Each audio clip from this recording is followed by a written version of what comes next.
नमस्कार दोस्तों, सीटेट 13 जनवरी का पेपर इस चीज़ के बारे में डिस्कस करेंगे कौन कौन से क्वेश्चंस आए हुए हैं उसी चीज़ के बारे में। तो बहुत सारे क्वेश्चंस ऐसे हैं जो रिपीट हुए हैं, बहुत सारे ऐसे क्वेश्चंस होते हैं जो नए होते हैं, जो कि 3 से 4 क्वेश्चन नए वाले होते हैं। बच्चे नए वाले क्वेश्चन को लेकर के बहुत ज़्यादा सर पटकते हैं अपना, लेकिन उसको लेकर के सर मत पटकिए दोस्त। जो पुराने पैटर्न है उसके हिसाब से तैयारी कीजिए, आपका पेपर निकलेगा। तो देखिए कौन से जानवर के ज़िंदगी भर दाँत बढ़ते हैं, तो याद रखिए यहाँ पर गिलहरी और चूहा यहाँ पर आपको देखने को मिलता है। साथ ही साथ आप देखोगे तो हाथी से भी रिलेटेड प्रश्न पूछे गए थे, बच्चे बता रहे हैं। स्लॉथ से भी यहां पर सवाल बना था। ठीक है, तो इन सभी को हम लोग एमसीक्यूज फॉर्म में क्वेश्चन को डिस्कस करने वाले हैं, तो पूरा वीडियो देखिएगा, सारे क्वेश्चंस यहां पर डिस्कस होंगे। और चैनल को सब्सक्राइब नहीं करा तो सब्सक्राइब कर लीजिएगा, ताकि अपडेटेड कंटेंट मिल सके, डेली बेसिस का एनालिसिस मिल सके, जिससे आप अपनी तैयारी को समझ सकें कि किस तरीके के क्वेश्चंस आ रहे हैं और क्या पढ़ना है और क्या नहीं पढ़ना। तो देखिए यहाँ पर मच्छरों से रिलेटेड सवाल बन रहे हैं, तो इसको भी याद रखिएगा कि कौन सा रोग मच्छर से नहीं फैलता। तो याद रखिएगा मलेरिया यहाँ पर आपका मच्छर से फैलता है, चिकनगुनिया और डेंगू। तो कल यहाँ पर मलेरिया से रिलेटेड सवाल पूछा था, और आज जो सवाल बना है वो है निमोनिया से लेकर के। ठीक है ना, तो निमोनिया कैसे होता है, वो आयरन की कमी की वजह से होता है। और कल आपको देखने को मिला था कि आयरन की पूर्ति किस किस चीज़ से होती है, जैसे कि आंवला से होती है, गुड़ से होती है। ठीक है ना, तो ये सारी चीज़ें जो है, पालक होता है, जो कि पालक अभी ठंडी में मिलता भी है, तो उसको खाने से आयरन की पूर्ति होती है। अगर आप आयरन की पूर्ति नहीं करेंगे तो क्या होगा, निमोनिया होगा। और आज सवाल बना है पेपर में कि आयरन की कमी की वजह से कौन सा रोग होता है, वो होता है निमोनिया। तो वो क्वेश्चंस मैं करवा रहा हूं जो हम लोगों ने पढ़े हुए हैं पहले से, और यही क्वेश्चंस आपको सेम एज इट इज देखने को मिलेंगे, थोड़े से ट्विस्ट एंड टर्न के साथ। लेकिन चीजों को आपने समझ रखा है, चारों ऑप्शन को निचोड़ रखा है, तो आपको कोई दिक्कत नहीं होनी चाहिए। तो निमोनिया जो है आपका यहां पर आयरन से संबंधित है, ये आपका देखेंगे मच्छरों से संबंधित नहीं है। आंसर नंबर 4 जो होगा राइट आंसर। अब तक का सबसे बेहतरीन सवाल यही है, बच्चे यहाँ पर गलती करते हैं कि ईवीएस की समझ के लिए सबसे उपयुक्त है जब हम प्राथमिक कक्षाओं को पढ़ाते हैं। कहने का मतलब आप प्राथमिक कक्षाओं को जब पढ़ाएंगे तो आप ईवीएस के लिए सबसे इंपॉर्टेंट किस तरीके से बच्चों को पढ़ाएंगे, व्याख्या देंगे। तो व्याख्यान विधि तो गलत हो गया। चौक और टॉक मतलब चौक हाथ में ले करके हिला हिला करके, ठीक है, हाथ को सफ़ेद करेंगे और बातचीत करेंगे बच्चों से, तो इससे ईवीएस आएगा क्या, बिल्कुल नहीं आएगा। जांच आधारित, तो जांच आधारित भी यहाँ पर आपको देखने को मिलेगा। अब यहाँ पर देखेंगे जांच आधारित को लेकर के। तो जांच आधारित, तो जांच करने की बात है, ठीक है। जग और मग पद्धति क्या होता है ये पहले देख लीजिए। जग और मग पद्धति, मग मतलब क्या होता है कि एक मग है, ठीक है, मग है, ठीक है, ये मग हो गया, ठीक है। अब इस मग में क्या करता है, जग, जग मतलब शिक्षक, जो चाहे वो भरता है, तो इसीलिए को बोलते हैं जग और मग पद्धति। ये होता है शिक्षक केंद्रित शिक्षा। इस शिक्षा में क्या होता है कि शिक्षक जो होता है केंद्र में होता है, वो जो चाहे इसमें भरने की कोशिश करता है। जब आप देखोगे ये बहुत पुरानी पद्धति है, जब एनसीईआरटी एनईपी नहीं था तो इस तरीके की शिक्षा होती थी। जग मतलब कि जग मतलब पूरा संसार, मतलब शिक्षक जो सिखा रहा है, और मग मतलब कि बच्चे, जिसमें शिक्षा संसार जो चाहे, मतलब जग जो चाहे मग में भर सकता है। तो यार जो चाहे भर नहीं सकता, ये तो गलत हो गया। अब हमें लगता था कि जांच भी गलत हो सकता है। जांच क्या होता है, जांच करना तो नेगेटिव होता है, लेकिन जब 3 ऑप्शन गलत हो चुके हैं तो एक ऑप्शन बचता है, वो आपका पॉजिटिव होगा, राइट आंसर होगा। क्योंकि जांच करना इंपॉर्टेंट है, समय समय पर मूल्यांकन करना, किसी चीज़ की बच्चे को दे देना कि जांच करो, ठीक है ना, एक दूसरे की कॉपियां चेक करवाना, ये सारी जांच आधारित जो शिक्षा होती है इंपॉर्टेंट है। तो ऑप्शन नंबर सी जो होगा राइट आंसर होगा। ईवीएस में देखिए बच्चे परेशान इस चीज़ को लेकर के हो रहे हैं ना कि सर नए क्वेश्चंस आ जा रहे हैं, मत परेशान हो यार। अगर उसको लेकर के बहुत सारे लोग अब किताबें बताने लगे हैं कि यहाँ पर किताबें ले लो, ये पढ़ लो, वो पढ़ लो। अब वो 4-5 नंबर के लिए आप किताबें पढ़ोगे, बाकी सारी चीज़ें छोड़ोगे, तो आप लोग कहीं ना कहीं अब बहुत बड़ी ब्लंडर करने वाले हो। ठीक है, पेडागोजी पढ़ लो, पेडागोजी सेम ही आता है दोस्त। अगर उसके बाद भी बच्चा बोलता है ना कि पेडागोजी सेम नहीं आता है, तो बच्चे की तैयारी है नहीं, और उन सभी जो बच्चे हैं उनकी बातों पर ध्यान नहीं देना होता है। ठीक है, 2-4 क्वेश्चन के लिए परेशान मत हो यार। ईवीएस में आकलन का संकेतक है, तो ईवीएस में चर्चा करना इंपॉर्टेंट है। अभी मैंने पिछले क्वेश्चंस में क्या करा है कि यही जांच करना, एक दूसरे को दे देना कि तुम एक दूसरे की कॉपियों को चेक करो, जांच करो, देखो क्या कमी है, क्या किस तरीके सुधार हो सकता है, तो एक दूसरे के साथ चर्चा करना। स्मरण करना, कथन देना कि तुम मुझे खून दो मैं तुम्हें आज़ादी दूंगा, ये ईवीएस का पार्ट नहीं है। सूची बनाने का भी पार्ट ये नहीं है। तो option number first right answer होगा। चलिए भाषा से देख लेंगे कि भाषा अर्जन के बारे में क्या सही है। अब बच्चे ये नहीं कहेंगे कि डिट्टो ये क्वेश्चन नहीं आया था सर। देखिए भाषा अर्जन से सवाल बनते हैं, अब भाषा से सवाल तो आएंगे ना कि भाषा क्या है। तो भाषा स्वाभाविक है, ये तो पता ही है। अवचेतन में है नहीं, सुविचारित है नहीं, स्वाभाविक है नहीं। बताइए इसके बारे में क्या आंसर होगा। तो भाषा जो होती है वो अवचेतन मन में नहीं होती है, याद रखिएगा। सुविचारित है और स्वाभाविक है, इस चीज़ को याद रखिएगा। भाषा एक प्रक्रिया है, ये भी बात सही है, लेकिन एक स्वाभाविक प्रक्रिया है, ये भी याद रखिएगा। ठीक है, तो भाषा एक स्वाभाविक प्रक्रिया है, ये जहाँ पर दिखेगा आपका राइट आंसर होगा, और सुविचारित है।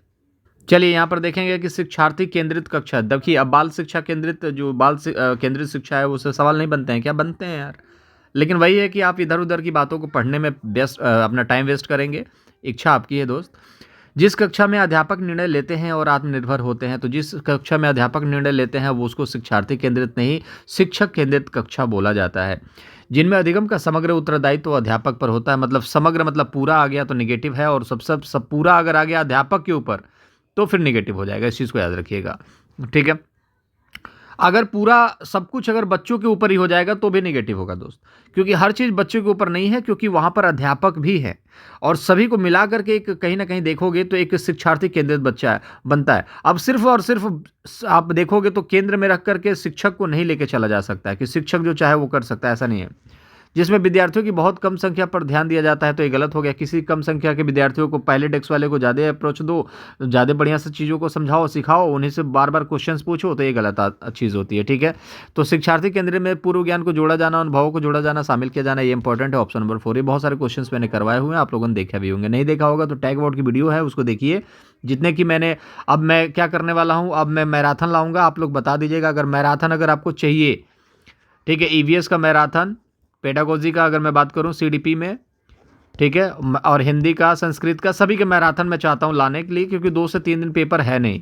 अब 2-3 दिन पेपर है नहीं तो मैराथन लेकर के आते हैं ताकि आपकी तैयारी अच्छी हो सके। आप बताओगे तभी मैं मैराथन लाऊंगा, तभी मेहनत करूंगा। तो चैनल को सब्सक्राइब कर देना, वीडियो को लाइक कर देना। नई शिक्षा नीति से सवाल बनते हैं क्या? नहीं बनते हैं क्या? बनते हैं। एनसीएफ नई शिक्षा नीति सवाल बनते ही हैं।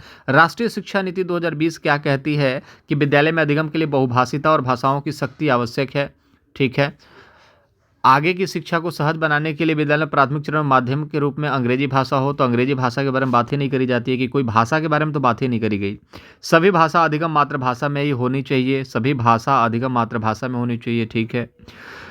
बच्चों को अपनी रुचि के अनुसार अनेक भाषाएं सीखनी चाहिए, तो अनेक भाषाएं सीखने की ज़रूरत नहीं है, ये नहीं कहता कि अनेक भाषाएं सीखनी चाहिए, ठीक है। लेकिन यहाँ पर आप देखोगे सभी भाषा अधिगम जो है मातृभाषा में ही होनी चाहिए, तो सभी सभी आगे मतलब ऑल, ये नेगेटिव हो जाता है। इस चीज़ को याद रखिएगा। मतलब सब कुछ जो होना चाहिए अधिगम जो है मातृभाषा में ही होना चाहिए, नहीं ऐसा नहीं है। बहुभाषिता, अब सभी के सभी मतलब मान के चलो 4 बच्चे हैं, चारों बच्चे जो हैं, अब चारों बच्चों को अलग अलग से मातृभाषा नहीं, एक ही क्लास में सभी बच्चों के लिए सभी के मातृभाषा में चीज़ों को होना चाहिए। तो याद रखिएगा विद्यालय में अधिगम के लिए बहुभाषिता और भाषाओं की शक्ति आवश्यक है, याद रखिएगा, ये इंपॉर्टेंट है। माहौल बनना चाहिए ना, बहुभाषिता होना चाहिए, तो बहुभाषिता यहाँ पर है तो इंपॉर्टेंट है। अब आपको थोड़ा सा लगेगा कि सर ये भी हो सकता है, सी हो सकता है, लेकिन याद रखिएगा यहाँ पर कहीं प्राथमिक नहीं लिखा है।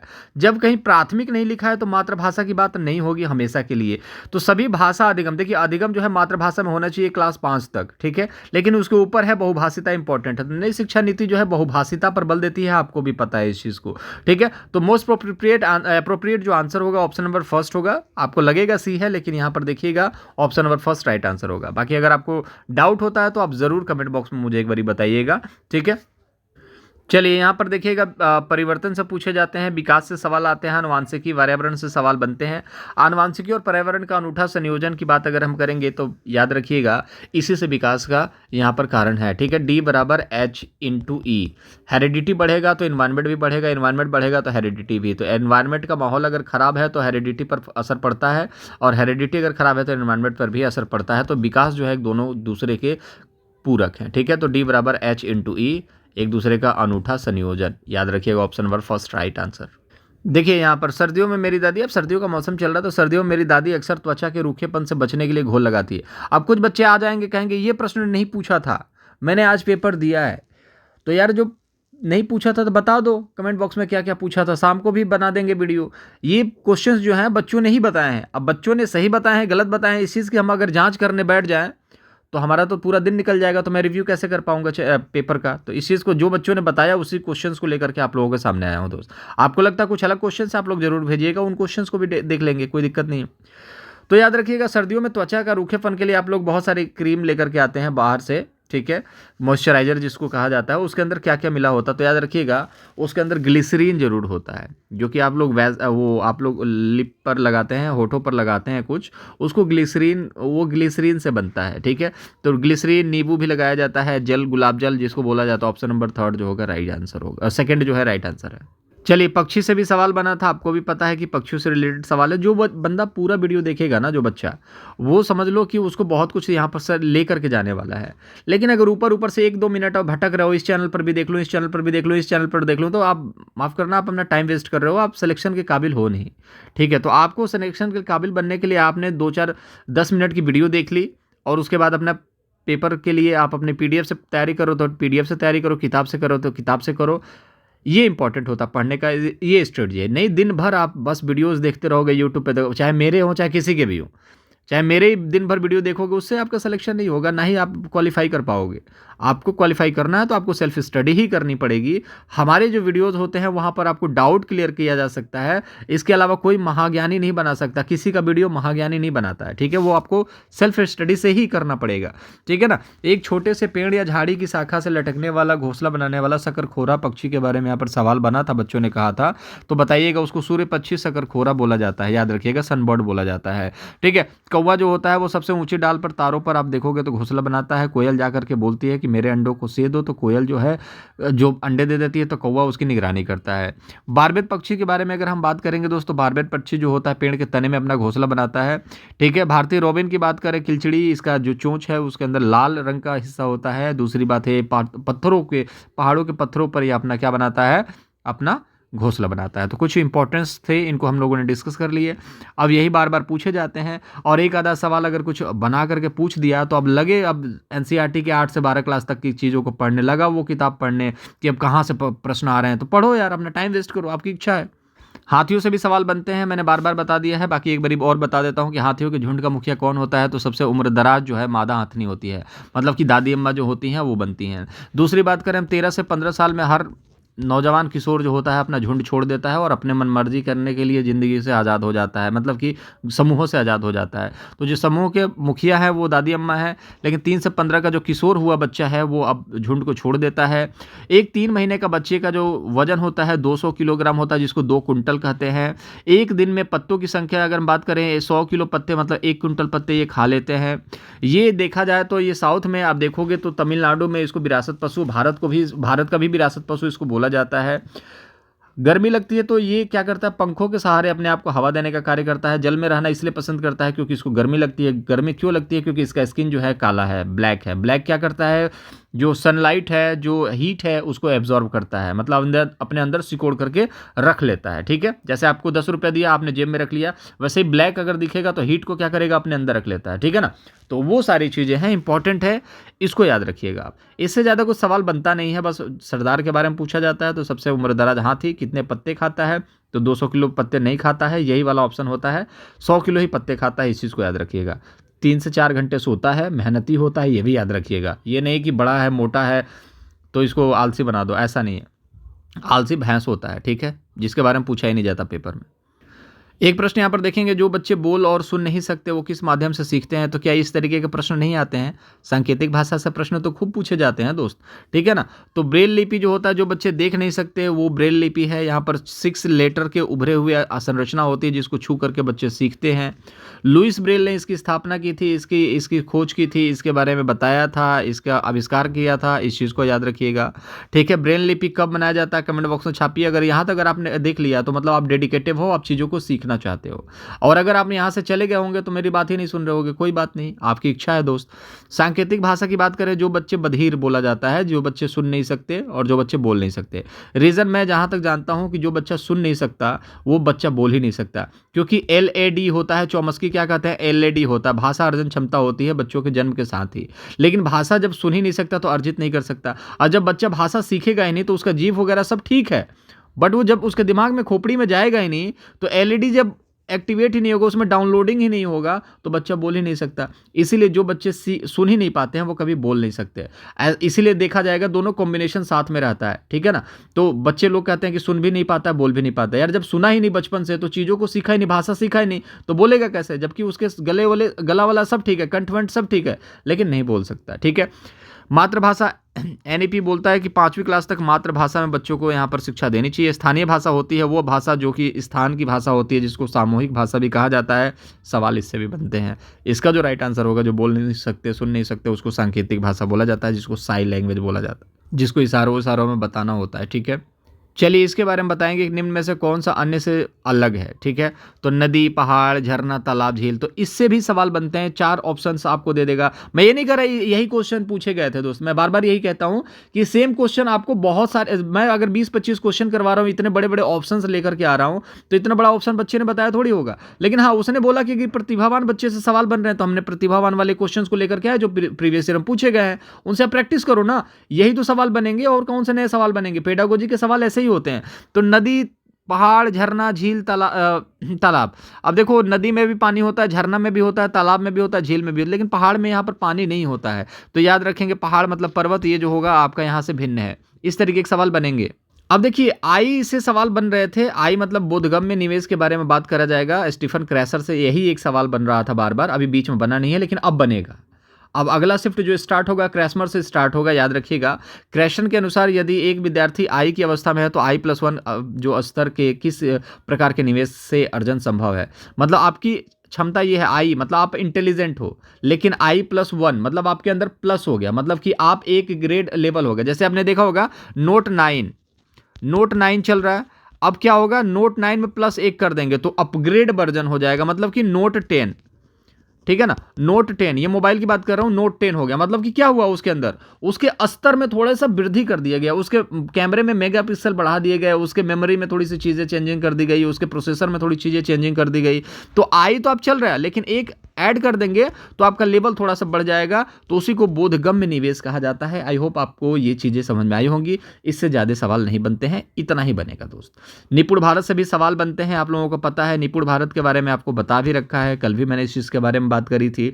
तो निपुण भारत को लेकर के परेशान नहीं होना, निपुण भारत सिंपल है, नॉर्मल है, उसको आप लोग देख लीजिएगा। सवाल बनता है कब से कब तक का लक्ष्य रखा गया, तो लक्ष्य रखा गया 2026 से 27 तक का। ठीक है, 26 से 27 तक का। क्लास 3 तक के बच्चों को अंक गणित सिखा देना है, अंडरस्टैंडिंग उनकी अच्छी कर देनी है, यही सारी चीज़ें सिखाना है। ठीक है, तो वो जब क्वेश्चंस के ऑप्शंस देखोगे तो आप लोग खुद ही डिसाइड कर लोगे कि इसको कौन सा ऑप्शन जो होगा सही होगा, क्योंकि इतना तो एक्सपर्ट मैंने आपको बना ही दिया है दोस्त। मैथ के भी कुछ हम लोग पेडागोजी के क्वेश्चंस देख लेते हैं। निम्न में से कौन सी रणनीति प्राथमिक कक्षा में भिन्न की संकल्पना को प्रस्तुत करने के लिए अति उपयुक्त है। जैसे भिन्न मतलब आप समझते हैं कि भिन्न क्या होता है। जैसे कि 10 को लिखना है तो आप भिन्न के माध्यम से कैसे लिखोगे, 5/2, इसको बोला जाता है भिन्न। मतलब एक को भिन्न में कन्वर्ट करना है, 2 भागों में करना है, तो एक को 2 भागों में कन्वर्ट करोगे तो 1/2 कर दोगे।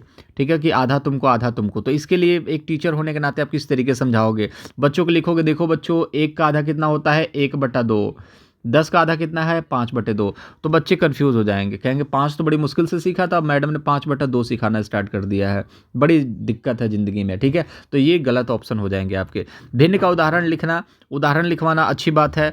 फिर तब भिन्न को निरूपित करने के लिए संख्या रेखा पर बिंदु चिन्हित करना। तो इतने सारे टफ काम अगर कराओगे बच्चों से, प्राथमिक कक्षा, यहाँ पर देखिए लिखा भी है साफ साफ प्राथमिक कक्षा, तो बिंदु को चिन्हित करना, निरूपित करना, उदाहरण, भिन्न का उदाहरण लिखना, बच्चे फिर कंफ्यूज होंगे कि 5 लिखना सीखा था, अब मैडम ने 5/2 लिखना सिखा दिया। ठीक है ना, संख्याओं को इधर उधर करना सिखा रही हैं कि 5/2 + 3/2, इसका आंसर बताइए, बच्चा कंफ्यूज हो जाएगा। 1/2 आपके पास है, प्लस आप देखोगे तो उसके पास कितना है, 5/2 है, मतलब 5/2 मतलब 2.5, तो पूरा कितना हुआ, तो बच्चा फिर कंफ्यूज कि यार 5/2, 1/2, तो ये सारी चीज़ें नहीं करनी है। ठीक है, वृत्तों और आयताकार पहियों के सममित मतलब कि सिमेट्री की बात हो रही है। कट आउट्स के साथ भिन्नों को निरूपित करने के लिए कागज मोड़ने की गतिविधियों का प्रयोग करना। सममित मतलब ये होता है, जैसे एक्स है, इसको उल्टा कर दोगे तो भी ये एक्स दिखाई देगा आपको। ठीक है, तो याद रखिएगा, जब भी कटआउट की बात करें, कागज मोड़ने की गतिविधियों की बात करें, तो ये आपका राइट आंसर होगा।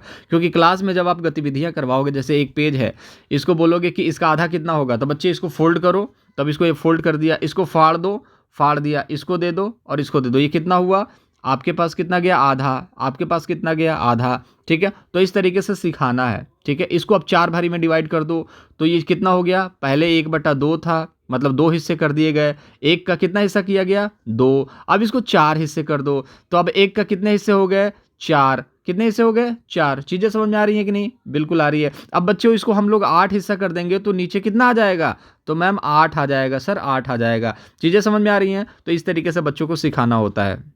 ऑप्शन नंबर 3 राइट आंसर होगा। देखिए मज़ा आ रहा होगा, मुझे पता है कॉन्फिडेंस भी आ रहा होगा। अगर इतना अच्छा मतलब कंटेंट देने के बाद भी, इतने अच्छे अप्रोच से पढ़ाने के बाद भी अगर आपको मज़ा नहीं आ रहा दोस्त, तो आपके अंदर कमी है, उसको सुधारिए। ठीक है। एक प्रश्न यहाँ पर और देख लेते हैं, निम्न में से कौन सा कथन सही है?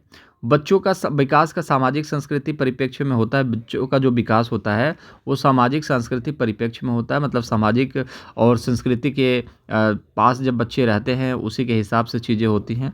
10 भिन्न अवस्थाओं में होता है, गलत है। बचपन की अवधि बच्चों की सोच सामाजिक अंतःक्रिया से प्रभावित नहीं होती है, गलत बात है, प्रभावित होती है। जिस माहौल में बच्चा रहेगा, जैसे बोलते हैं ना, बचपन से सुना होगा, जैसी संगत वैसी रंगत। आप जिस तरीके के दोस्तों के साथ रहे होंगे, भले ही आपका दोस्ती याराना हो, लेकिन आप हो सकता है कि उन्हीं दोस्ती की वजह से आपको आज तक इतना स्ट्रगल करना पड़ा, चीज़ें समझ में नहीं आ रही हैं, क्योंकि आप उनके पास अगर बैठते थे वो पढ़ते नहीं थे, आप भी नहीं पढ़ते थे। तो जैसी संगत वैसी रंगत, जैसा समाज है, माता पिता पढ़े लिखे नहीं है, बहुत सारे लोग नहीं पढ़े लिखे हैं, तो आपकी पढ़ाई की वैल्यू नहीं करते हैं। आप इतना स्ट्रगल कर रहे हो कि मैं करूँगा, तो लोग बोलेंगे इतना पढ़ा लिखा दिया, कुछ करता नहीं, जा प्राइवेट नौकरी कर, होना जाना कुछ है नहीं। इसलिए मैं बोलता था इतना पढ़ाई लिखाई में पैसा लगाने की कोई ज़रूरत नहीं है। तो गलत है, अंतःक्रिया इंपॉर्टेंट है दोस्त। बच्चों का विकास केवल आनुवंशिकता, ये तो गलत हो गया। आंसर नंबर फर्स्ट जो होगा राइट आंसर हो जाएगा। क्यों? क्योंकि सामाजिक और संस्कृति के परिप्रेक्ष्य में ही बच्चों का विकास होता है। इस तरीके के पैटर्न से भी सवाल बनते हैं दोस्त। 9 - 1 भागा 8 1।